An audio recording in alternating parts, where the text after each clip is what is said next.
America दूसरे देशों में अपनी सेना तैनात करता है क्योंकि यह उसके राष्ट्रीय हितों की रक्षा करता है, वैश्विक स्थिरता को बढ़ावा देता है, अपने नागरिकों की सुरक्षा सुनिश्चित करता है, आर्थिक और सामरिक लाभ प्राप्त करता है और आतंकवाद का मुकाबला करता है। यह तैनाती अमेरिकी सैन्य शक्ति का प्रक्षेपण करती है, जिससे अमेरिका दुनिया भर में एक प्रमुख शक्ति बना रहता है और विभिन्न क्षेत्रों में अमेरिकी लक्ष्यों और मूल्यों को आगे बढ़ाता है। अमेरिका के लिए लाभ, राष्ट्रीय हितों की रक्षा। सैन्य तैनाती अमेरिका के रणनीतिक क्षेत्रों में अपने हितों की रक्षा करने में मदद करती है, खासकर उन जगहों पर जहां अशांति या संघर्ष की स्थिति होती है। वैश्विक स्थिरता और लोकतंत्र का प्रचार। अमेरिका का मानना है कि उसकी सैन्य उपस्थिति दुनिया भर में स्थिरता बनाए रखने और लोकतांत्रिक मूल्यों को बढ़ावा देने में सहायक है, खासकर उन देशों में जहां वे खुद को असुरक्षित पाते हैं। आपातकालीन सहायता और बचाव। अमेरिकी सेनाएं संकट के समय अपने नागरिकों को निकालने और आपातकालीन सहायता प्रदान करने के लिए दुनिया के विभिन्न हिस्सों में मौजूद रहती है। आतंकवाद का मुकाबला। अमेरिका आतंकवाद को रोकने और उसका मुकाबला करने के लिए कई देशों में अपनी सेना तैनात करता है, जिससे वह आतंकवाद के खतरों से निपट सके। आर्थिक और सामरिक लाभ। सैन्य अड्डों की मौजूदगी अक्सर उन देशों की अर्थव्यवस्थाओं के लिए भी फायदेमंद होती है जहां ये बेस स्थित होते हैं, और इसके बदले में अमेरिका को विभिन्न देशों से सुरक्षा के लिए पैसे भी मिलते हैं। नेतृत्व और प्रभाव का प्रदर्शन। वैश्विक स्तर पर अपनी सैन्य मौजूदगी से अमेरिका यह प्रदर्शित करता है कि वह एक वैश्विक शक्ति है और अंतरराष्ट्रीय समुदाय में अपनी नेतृत्वकारी भूमिका निभाता है।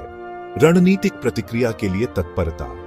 दुनिया भर में सैन्य ठिकानों की उपस्थिति से अमेरिका को किसी भी संभावित खतरे या संकट पर तेजी से प्रतिक्रिया करने की क्षमता मिलती है। यह कैसे काम करता है? रणनीतिक प्राथमिकताएं। अमेरिका की विभिन्न क्षेत्रों में विशिष्ट रणनीतिक प्राथमिकताएं होती हैं, जिनके आधार पर वह अपनी सेना तैनात करता है। सुरक्षा लाभ और समझौते। कई देश अपनी सुरक्षा बढ़ाने के लिए अमेरिका से अपने देश में सैन्य अड्डे बनाए रखने का अनुरोध करते हैं, जिससे यह दोनों पक्षों के लिए एक फायदेमंद व्यवस्था बन जाती है। सैन्य शक्ति का प्रक्षेपण। अमेरिका के पास एक विशाल बजट और उन्नत तकनीकों के साथ एक शक्तिशाली सेना है, जो उसे वैश्विक स्तर पर अपनी सैन्य उपस्थिति स्थापित करने और शक्ति का प्रक्षेपण करने में सक्षम बनाती है। चार्जर का तार छोटा होने के कई मुख्य कारण हैं। यह बिजली के प्रतिरोध रेसिस्टेंस को कम करता है, जिससे चार्जिंग तेज होती है, सामग्री की लागत बचती है और तार के उलझने की संभावना कम हो जाती है। इसके अतिरिक्त छोटी केबल उपयोगकर्ताओं को चार्जिंग के दौरान फोन का अधिक इस्तेमाल करने से रोकती है, जो सुरक्षा कारणों से एक उपाय है। तकनीकी और व्यावहारिक कारण। कम प्रतिरोध और तेज चार्जिंग। तार जितना लंबा होता है, उसमें विद्युत प्रवाह का प्रतिरोध उतना ही ज्यादा होता है। छोटी केबल इस प्रतिरोध को कम करती है, जिससे डिवाइस तक तेजी से और अधिक प्रभावी ढंग से ऊर्जा पहुंचती है। लागत और सामग्री की बचत। छोटे तार बनाने में कम तांबे जैसी सामग्री का उपयोग होता है, जिससे निर्माण लागत कम होती है और यह निर्माताओं के लिए अधिक किफायती होता है। पोर्टेबिलिटी और उलझने से बचाव। छोटी केबल चार्जर को अधिक कॉम्पैक्ट बनाती है, जिससे इसे साथ ले जाना आसान होता है। साथ ही लंबी केबलों की तुलना में छोटी केबल कम उलझती है, जिससे वे अधिक व्यवस्थित रहती है। सुरक्षा संबंधी कारण। फोन का उपयोग कम करना। कंपनियां सुरक्षा सुनिश्चित करने के लिए छोटी केबल देती है, ताकि उपयोगकर्ता चार्जिंग के दौरान फोन का ज्यादा इस्तेमाल न करें। चार्जिंग चालू होने पर फोन का उपयोग करने से बिजली के करंट फैलने का खतरा बढ़ सकता है। SIR रेडिएशन से सुरक्षा। यह भी माना जाता है कि लंबी केबल से निकलने वाली SIR रेडिएशन से बचा जा सके। हालांकि कुछ कंपनियां अब लंबी केबल वाले चार्जर भी उपलब्ध करा रही हैं, लेकिन ये अक्सर अतिरिक्त कीमत के साथ आते हैं। यदि जंग लगी धातु से कटने के बाद किसी व्यक्ति को टिटनेस का टीका नहीं लगाया जाता है, तो उसे टिटनेस धनुस्तंभ नामक एक गंभीर और संभावित रूप से जानलेवा जीवाणु संक्रमण हो सकता है। यह संक्रमण तंत्रिका तंत्र को प्रभावित करता है, जिससे मांसपेशियों में ऐंठन, जकड़न और अन्य गंभीर जटिलताएं होती हैं, जो कभी-कभी मौत का कारण भी बन सकती है। क्या होता है अगर आपको टिटनेस का टीका न मिले? संक्रमण का खतरा। टिटनेस के जीवाणु मिट्टी, धूल और जंग लगी धातु में पाए जाते हैं। किसी भी कट या खरोंच के माध्यम से ये जीवाणु शरीर में प्रवेश कर सकते हैं। तंत्रिका तंत्र पर प्रभाव। शरीर में प्रवेश करने के बाद ये जीवाणु एक शक्तिशाली न्यूरोटॉक्सिन, तंत्रिका विष उत्पन्न करते हैं, जो तंत्रिका तंत्र पर हमला करता है। गंभीर लक्षण। इसके परिणाम स्वरूप मांसपेशियों में गंभीर जकड़न, अकड़न और ऐंठन हो सकती है। इसके कुछ लक्षणों में जबड़े का अकड़ना, जॉलॉक, गर्दन, पीठ और पेट की मांसपेशियों में जकड़न और मांसपेशियों में ऐंठन शामिल हो सकते हैं। जानलेवा जटिलताएं। यदि सही समय पर इलाज न किया जाए तो टिटनेस संक्रमण से दम घुटने के कारण मौत भी हो सकती है।